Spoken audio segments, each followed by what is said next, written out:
I'm Sarah Hemstock and I'm Programme Leader for Geography.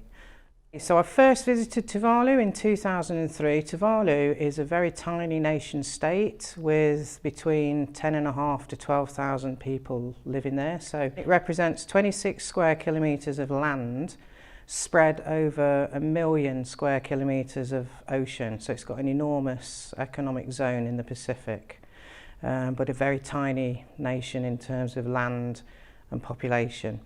So when I first went there, I'd learned at uni about climate change and sea level rise. I thought, like, sea level rising would wash over the land, but in Tuvalu, because it's a coral atoll, it actually bubbles through the surface of the land. Here is the airstrip, and that's at any tide. That was in the king tide, but any tide over 3.6 metres will have some degree of flooding on Funafuti. Over the years I was working there, we went from having potable drinking water in the ground, so that's fresh water you can take out the ground and drink, and just through 10 centimetres of sea level rise, there's no longer any potable drinking water anywhere in Tuvalu. We had a very large project that looked at education for climate change adaptation and disaster risk reduction in 15 different countries across the Pacific.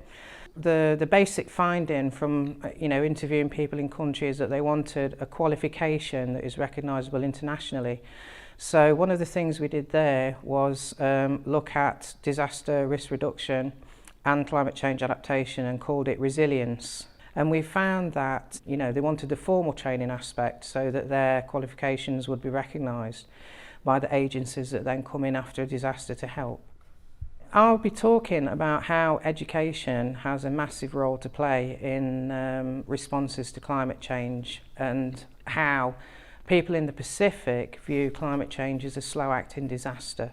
Lincolnshire faces almost the same impacts of climate change that is happening right now in the Pacific. There are many places in Lincolnshire that are at risk due to sea level rise. The tides literally are turning on Lincolnshire. We're going to lose land.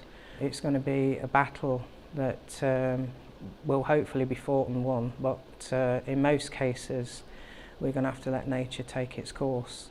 I'd advise anybody with any interest in climate change, they need to attend this conference, definitely. They can also help with linkages and networks across Lincolnshire and meet people from other communities that are facing similar problems and see, share problems and share solutions. I think that's what this conference will be about, and that's why it's important for people to attend.